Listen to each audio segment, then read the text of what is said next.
Hello students, good morning to all of you. मैं देख रहा हूँ कि बहुत सारा स्टूडेंट जो है बार बार कमेंट करते हैं कि सर कोचिंग कब खुल रहा है, कब से हम लोग आएंगे पढ़ने के लिए। अब रही बात कि कुछ ऐसी बातें हैं जो हम लोगों की बस में नहीं है, जो हम लोगों को भी सरकार के दिए हुए दिशा निर्देश के अनुसार ही काम करना है। तो हम लोग अपने मन से जो है विवश हैं। आप लोग का जब ये बात कमेंट पढ़ते हैं तो मुझे खुद चिंतित मैं हो जाता हूँ कि मैं बच्चों को क्या जवाब दूँ, क्योंकि कोई निश्चित डेट नहीं है। सरकार जब हम लोगों को नोटिफिकेशन पेपर के माध्यम से दे दे कि आप लोग कोचिंग संस्थान खोल सकते हैं तो फिर कोई दिक्कत नहीं है, लेकिन ऐसे अपने मन से खोल देना तो ऐसे में तो कानूनी कार्रवाई होने की संभावना होती है। तो कहने का मतलब तत्काल आप इसी तरह से ऑनलाइन हमारे वीडियो से बने रहें। तो कहीं जब आपका ऑफलाइन खुलना होगा तो फिर हम लोग मिलेंगे एक दूसरे से। तो चलिए अभी तो तत्काल आप हमारे ऑनलाइन से यूट्यूब के माध्यम से जुड़े रहिए, और अभी तो यही एक तरीका नज़र आ रहा है पढ़ाई को जारी रखने का। तो चलिए, पिछले प्रीवियस लेक्चर में मैंने आपको बतलाया था कि general principle and process of isolation of element, तत्वों का निष्कर्षण का सिद्धांत एवं प्रक्रम, जिसमें कि मैंने आपको लास्ट प्रीवियस लेक्चर में मैंने बतलाया था गैंग और मैट्रिक्स। यानी कि अयस्क में जब आप मिट्टी के अंदर से कोई चीज़ निकालते हैं तो उसमें आपका मिट्टी, बालू, चूना, पत्थर इत्यादि आपका रहता है। अनवांटेड इम्प्यूरिटी जिसको आप कहते हैं, अशुद्धियाँ मौजूद रहती हैं, और उन अशुद्धियों को ही हम गैंग या मैट्रिक्स कहते थे। सही है। चलिए अब आगे बढ़ते हैं। आज तो हमको लगता है कि आपको 2 तक हम आपको बतला दिए थे। चलिए आज तीसरा हम चलते हैं, फ्लक्स।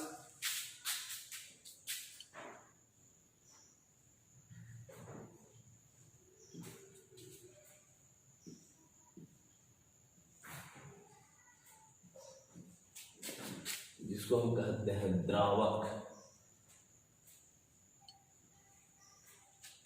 या गालक भी बोला जाता है।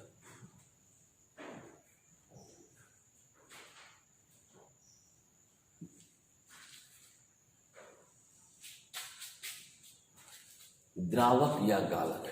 अब रही बात कि जो इम्प्यूरिटी है अयस्क के साथ मौजूद, उस इम्प्यूरिटी को भी हमको निकालना है, बाहर करना है।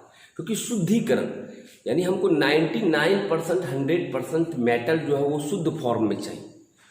तो आपने जो अयस्क लिया उसमें जो इम्प्यूरिटी था, गंदगी था, चाहे वो मिट्टी है, चाहे वो बालू है, चाहे वो चूना पत्थर है इत्यादि को किसी बाहरी पदार्थ के को डालकर उस इम्प्यूरिटी को निकालने के लिए जो बाहरी पदार्थ मिलाए जाते हैं, वह बाहरी पदार्थ को ही हम फ्लक्स कहते हैं, जिसको आप गालक कहते हैं। तो कहने का मतलब आपको समझ में आ गया होगा कि वह बाहरी पदार्थ जिसको मिलाने के फलस्वरूप अशुद्धियाँ दूर हो जाती है, इम्प्यूरिटीज दूर हो जाती है, वैसे पदार्थ को ही हम फ्लक्स कहते हैं। तो कहने का मतलब इम्प्यूरिटी को दूर करने, the substance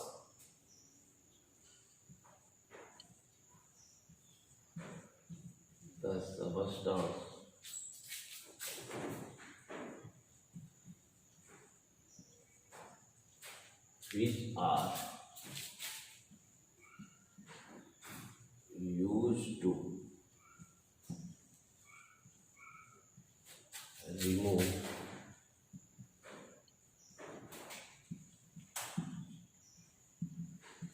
impurity from the ores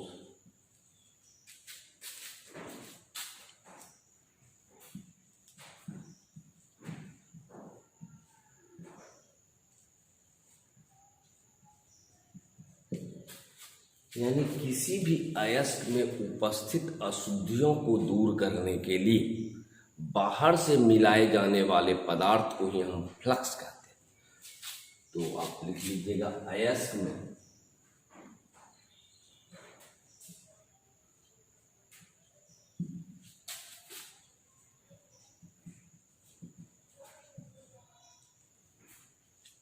उपस्थित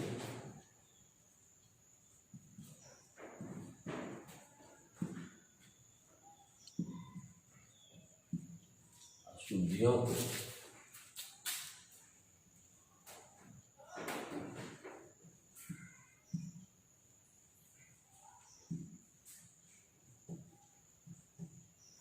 दूर करने के लिए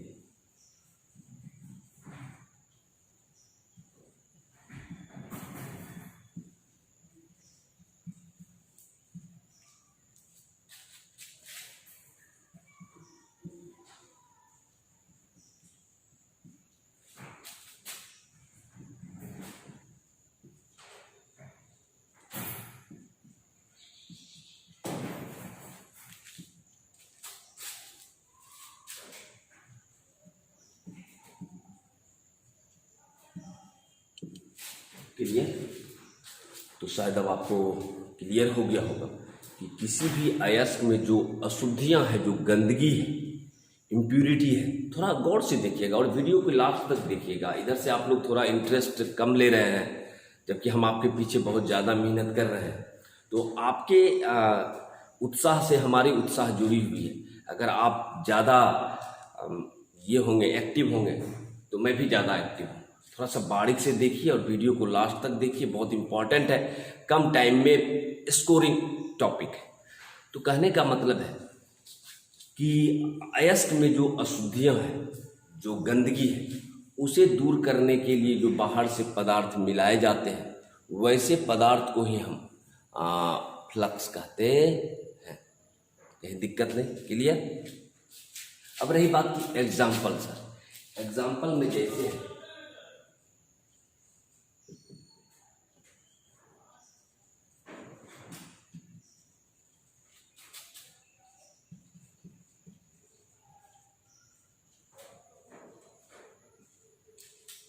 कैल्शियम ऑक्साइड,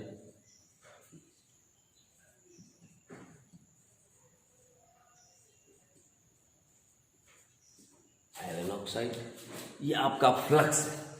फ्लक्स का काम है कि गंदगियों को अयस्क से दूर कर देना। तो शायद आपका क्लियर हो गया होगा कॉन्सेप्ट। चलिए अब आगे बढ़ते हैं चौथा पॉइंट की तरफ, स्लैग।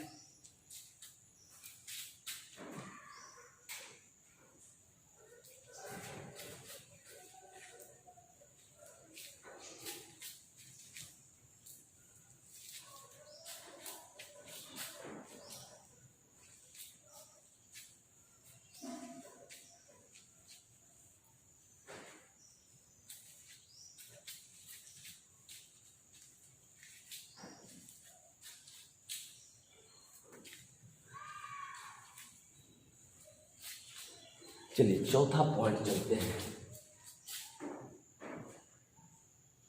वो है स्लैग।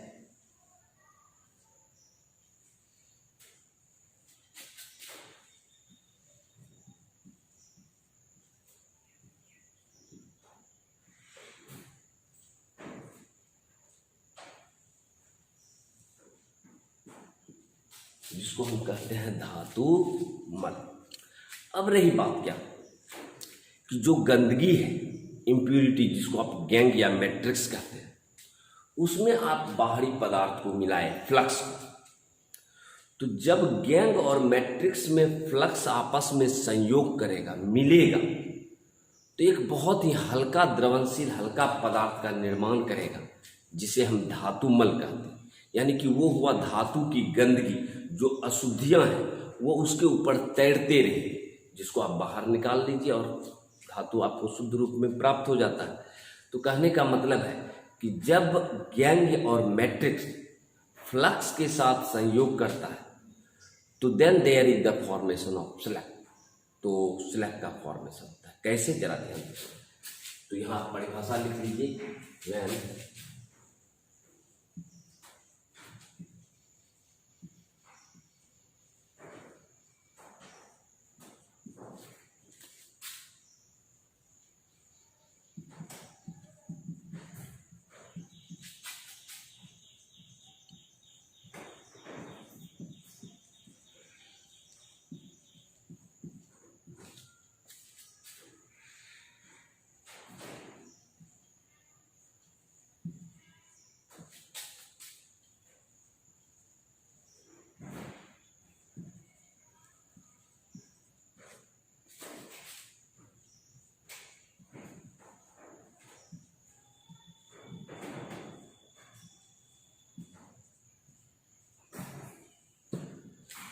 तो कहने का मतलब जब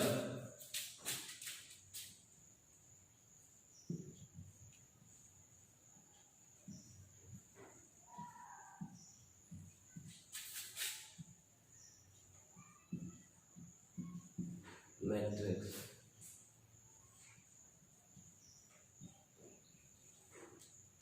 फ्लक्स के साथ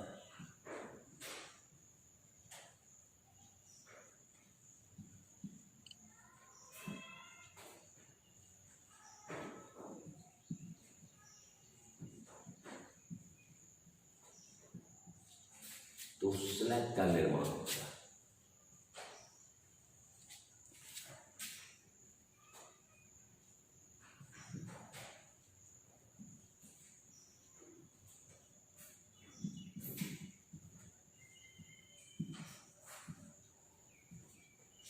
clear?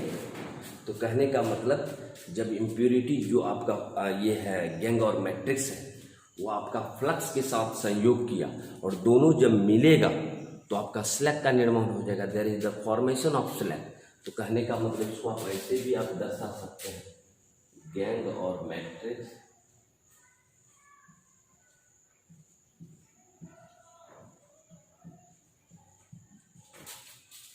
Plus flux equal to slag.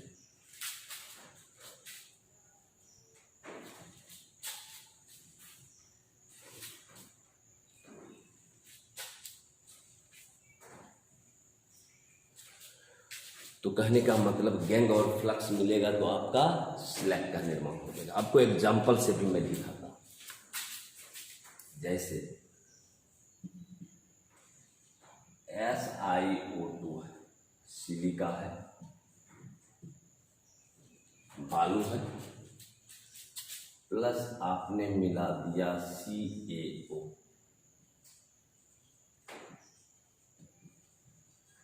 Calcium oxide, ठीक है। तो आपका बनना देगा कैल्शियम सिलिकेट।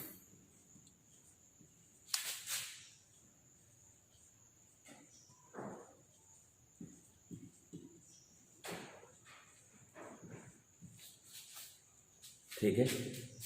उसी तरह से अगर SiO2 है, आयरन ऑक्साइड से आपने कर दिया तो यहां बना देगा आपका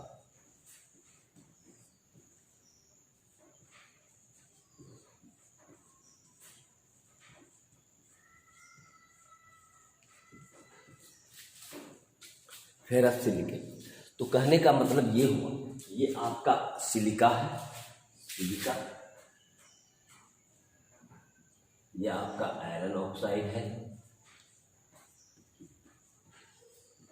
तो आप क्या देख रहे हैं कि ये आपका गैंग, गैंग का मतलब इम्प्योरिटी, बालू, इसको आपने कैल्शियम ऑक्साइड के साथ अभिक्रिया कराया फ्लक्स के साथ, तो आपका कैल्शियम सिलिकेट जो है ये स्लैग बन गया। उसी तरह ये आपका इम्प्योरिटी है, अशुद्धियां हैं, इसको आपने फ्लक्स के साथ संयोग किया तो ये आपका स्लैग का निर्माण कर दिया। तो कहने का मतलब आपको समझ में आ गया हो। ये चीज जो है इस तरह से, तो आपको ये चीज याद रखना है सिर्फ कि जब गैंग और मैट्रिक्स फ्लक्स के साथ संयोग करता है तो आपका स्लैग का निर्माण होता है। ये आपका गैंग है, ये आपका ये फ्लक्स है और ये आपका स्लैग, कैल्शियम सिलिकेट या फेरस सिलिकेट, ये आपका स्लैग। तो यहां तक आपका क्लियर। चलिए आगे बढ़ते हैं नेक्स्ट टॉपिक।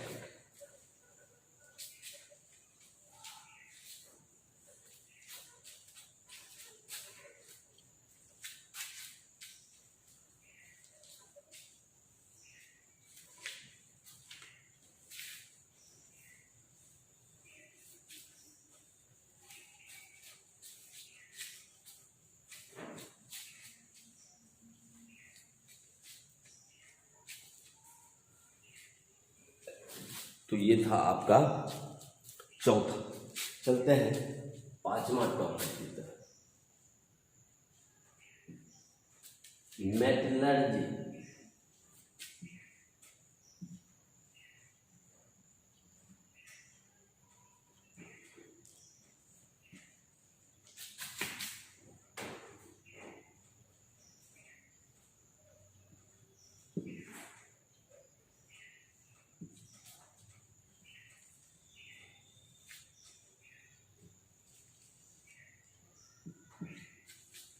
अब रही बात कि जब आप शुद्ध धातु प्राप्त करते हैं, उस शुद्ध धातु को प्राप्त करने के दौरान आपको विभिन्न प्रक्रिया से गुजरना पड़ता है। तो मेटलर्जी का मतलब ही हुआ कि जिन प्रक्रियाओं द्वारा, जिन विधियों द्वारा हमें धातु शुद्ध रूप से प्राप्त होता है, उसे ही हम मेटलर्जी कहते हैं। यानी मेटलर्जी में बहुत सारा प्रोसेस इन्वॉल्व होता है, अशुद्धियों को हटाना, फिर बहुत सारा कैल्सिनेशन, रोस्टिंग, बहुत सारा प्रक्रिया हम आपको बतलाएंगे आगे। तो कहने का मतलब हुआ कि धातु कर्म कहता है कि वह प्रक्रिया या वह विधि, जिन विधियों द्वारा धातु का निष्कर्षण शुद्ध रूप से होता है, उसे हम मेटलर्जी कहते हैं। और धातु का निष्कर्षण आपका 3 विधियों में होता है। तो कहने का मतलब आप इसका परिभाषा थोड़ा लिख लें कि जिन विधियों द्वारा, द प्रोसेस थ्रू विच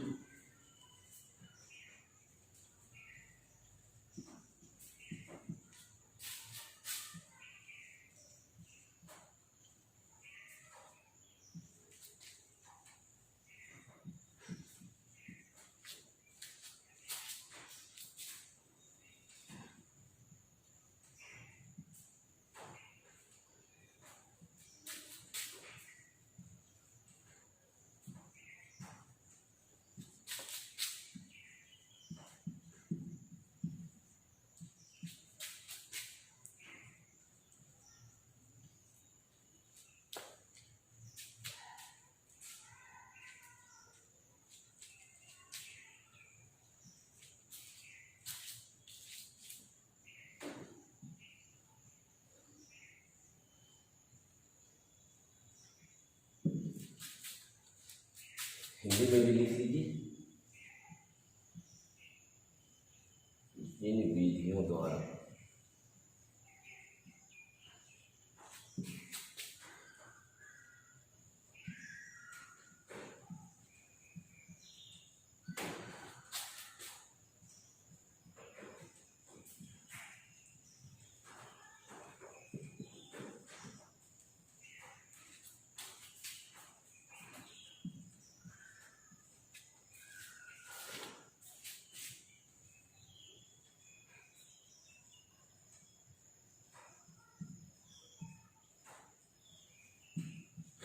उसे मेटलर्जी का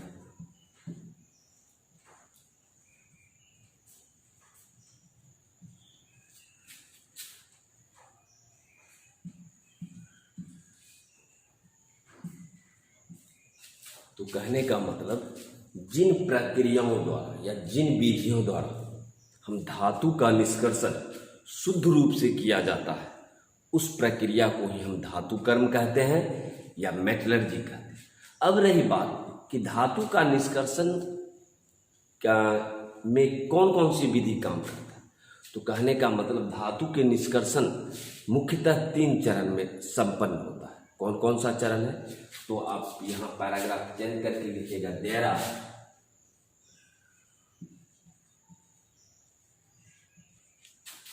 3 स्टेप्स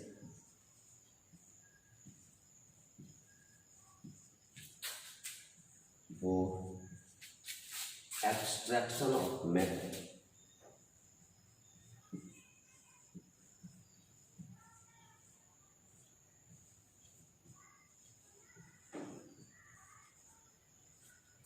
धातु का निष्कर्षण मुख्यतः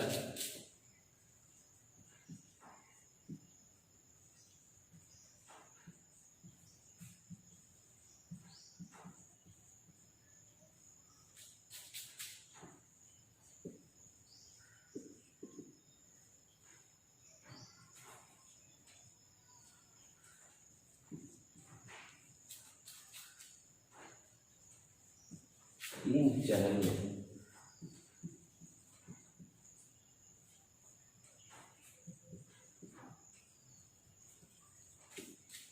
हम क्या बतला रहे हैं, बहुत सारे प्रक्रिया है। तो धातु का निष्कर्षण मुख्यतः कहता है 3 चरण में संपन्न होता है। यदि ये 3 स्टेप को आप करते हैं तो धातु आपको 100% शुद्ध रूप में प्राप्त हो जाता है। अब रही बात कौन कौन सा स्टेप है, तो चलिए एक एक करके मैं बतलाता हूँ आपका कौन कौन सा वो स्टेप है, 3 विधि जिसके द्वारा हम धातु का निष्कर्षण शुद्ध रूप से कर सकते हैं।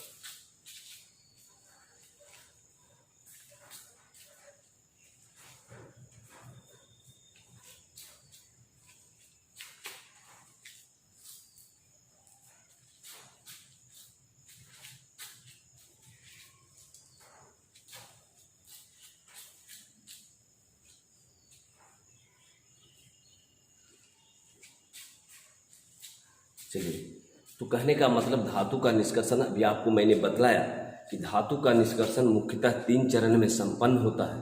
कौन कौन सा 3 चरण है? पहला, कंसंट्रेशन ऑफ ओर्स।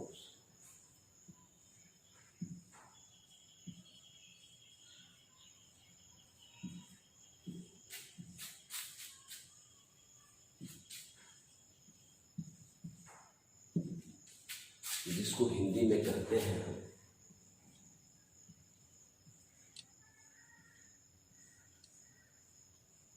अयस्क का सांद्रण। पहला है। दूसरा है एक्सट्रैक्शन ऑफ मेटल।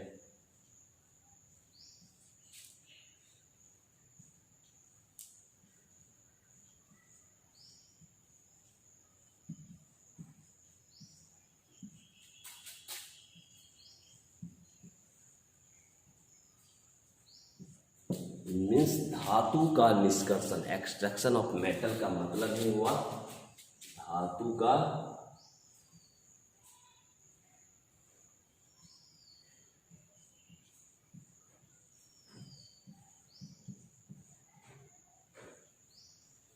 निष्कर्षण।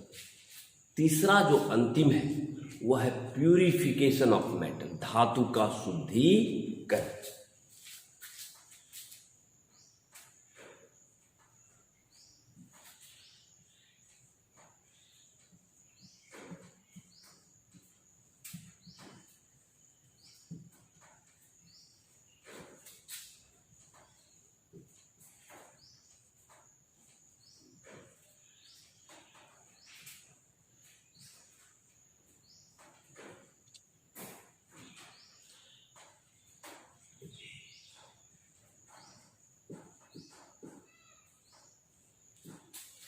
तो कहने का मतलब ये 3 स्टेप है जिसके द्वारा आप धातु शुद्ध रूप से प्राप्त कर सकते हैं। पहला है कंसंट्रेशन ऑफ ओर्स, अयस्क का सांद्रण। दूसरा है एक्सट्रैक्शन ऑफ मेटल, धातु का निष्कर्षण। तीसरा है प्यूरिफिकेशन ऑफ मेटल, धातु का शुद्धिकरण। तो ये 3 विधियों से आप धातु शुद्ध रूप में प्राप्त कर सकते। तो अब चलिए हम एक एक करके थोड़ा डिटेल से पढ़ते हैं कि क्या चीज़ है प्रोसेस। पहले मैं आपको प्रक्रिया बतला दूं, उसके बाद एक एक निष्कर्षण आपको डिटेल से बतला दूंगा, क्योंकि 5 नंबर का आता है लॉन्ग आंसर टाइप में, दीर्घ उत्तरीय प्रश्न। तो चलिए एक एक करके डिटेल से पढ़ते हैं। सबसे पहला पढ़ते हैं हम कंसंट्रेशन ऑफ ओर्स, अयस्क का सांद्रण।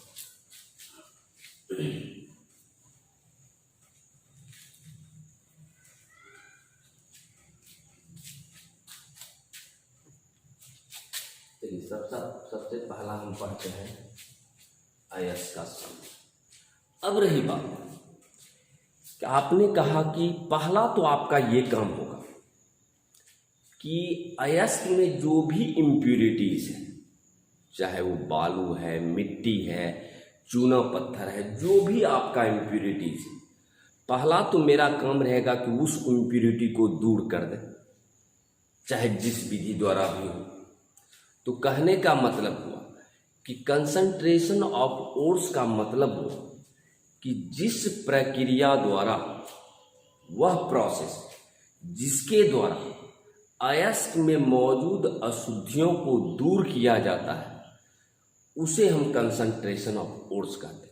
सांद्रण का मतलब ही हुआ कि इम्प्यूरिटी को हटाना, इम्प्यूरिटीज को रिमूव करने की प्रक्रिया। तो कहने का मतलब हुआ कि the process through which impurities can be removed from the ores is known as concentration of ores. अयस्क का सांद्रण कहा जाता है। तो शायद आपको समझ में आ गया होगा कि किसी भी अयस्क का सांद्रण का मतलब ही हुआ उसमें जो भी गंदगी है, जो भी इम्प्यूरिटीज है, उस इम्प्यूरिटीज को हटा देना, बाहर निकाल देना ही कंसंट्रेशन ऑफ ओर्स कहा जाता है। तो परिभाषा जरा आप लिख लें।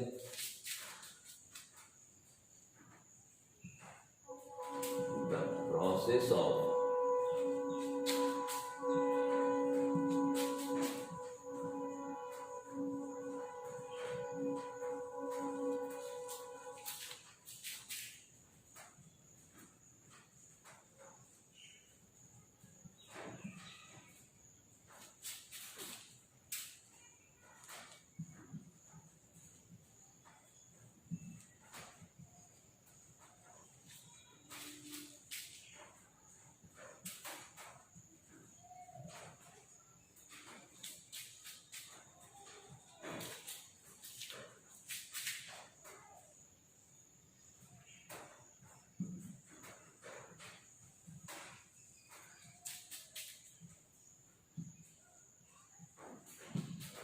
तो कहने का मतलब वही चीज आपको लिखा है, द प्रोसेस ऑफ रिमूविंग, यानी कि अशुद्धियों को, किसी भी अयस्क में उपस्थित अशुद्धियों को दूर करने की प्रक्रिया को कंसंट्रेशन ऑफ ओर्स कहा जाता है। अयस्क में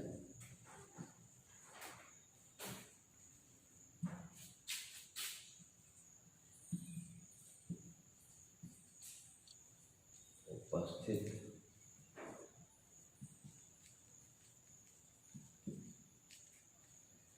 अशुद्धियों को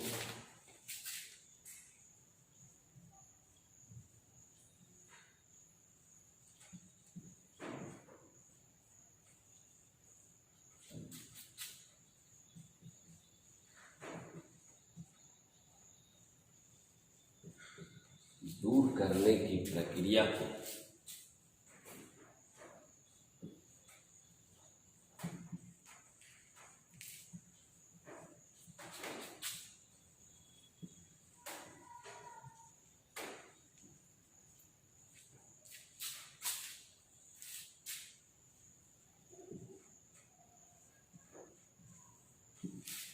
तो किसी भी अयस्क में उपस्थित जो भी अशुद्धियां हैं उसे दूर करने की प्रक्रिया को ही हम कंसंट्रेशन ऑफ ओर्स कहते हैं।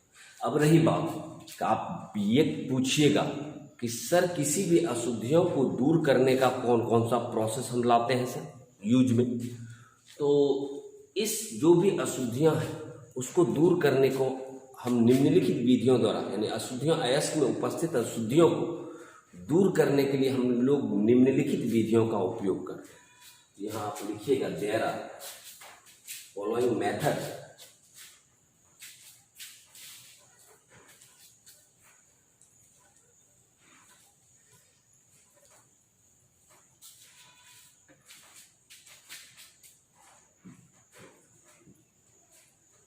there are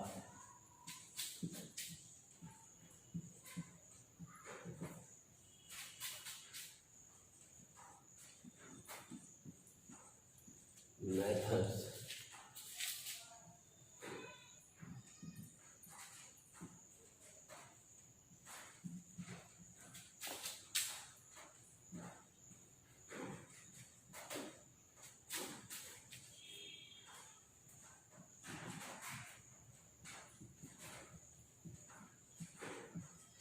concentration of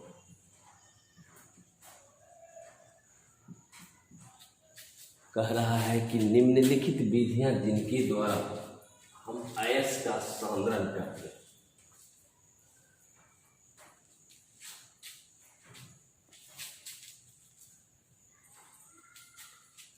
तो यहां आप लिखिएगा, अयस्क का सांद्रण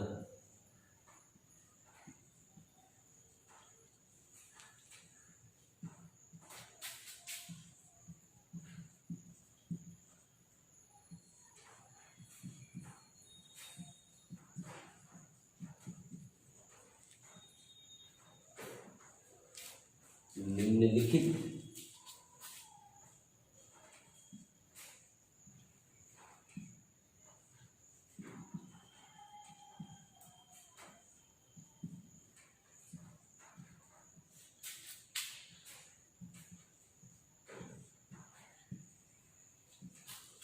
कहता है कि अयस्क का सांद्रण निम्नलिखित विधियों द्वारा किया जाता है। अब कौन कौन सा वो विधि है? तो सबसे पहला विधि है आपका gravity separation method. Gravity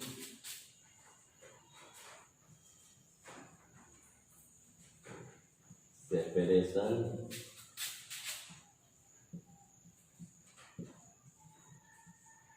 method, ठीक है, यानी गुरुत्व पृथक्करण विधि।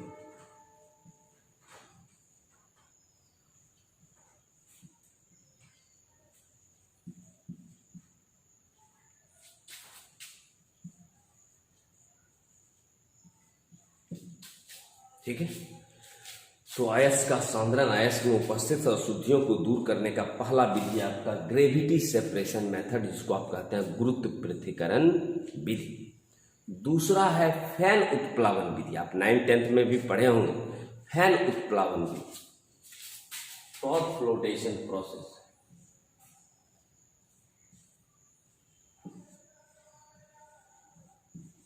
फ्रॉथ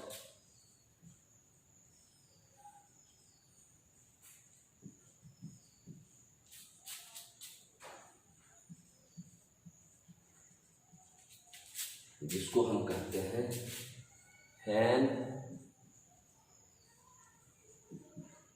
उत्प्लावन।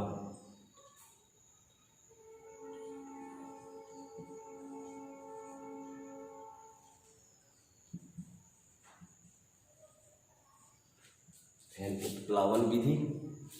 और तीसरा है मैग्नेटिक सेपरेशन मेथड, चुंबकीय पृथक्करण, यानी चुंबक के द्वारा भी हम जो है अशुद्धियों को दूर कर सकते हैं। तो सबसे अंतिम है मैग्नेटिक सेपरेशन मेथड।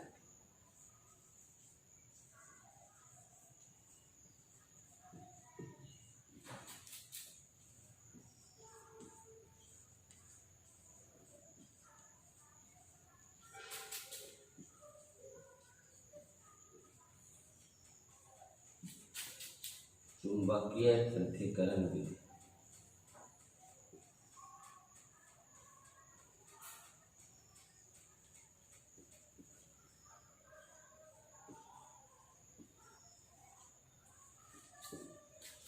तो कहने का मतलब हुआ ये सारा विधि है, आपको समझ में आ गया होगा कि किसी भी अयस्क में उपस्थित अशुद्धियों को दूर करने का मतलब कंसंट्रेट करने का ये 3 विधि है। ग्रेविटी सेपरेशन मेथड, गुरुत्व पृथक्करण विधि, दूसरा है फैन उत्प्लावन विधि, फ्रॉथ फ्लोटेशन प्रोसेस, तीसरा है मैग्नेटिक सेपरेशन मेथड, जिसको हम कहते हैं चुंबकीय पृथक्करण विधि। तो शायद अब आपको समझ में आ गया होगा। नेक्स्ट लेक्चर में इस सब चीज़ को हम डिटेल से आपको बतलाएंगे। तो कहने का मतलब आप इसी तरह से वीडियो को देखते रहें और प्रॉपर नोट्स बनाते रहें। तो चलिए आज की मुलाकात यहीं तक।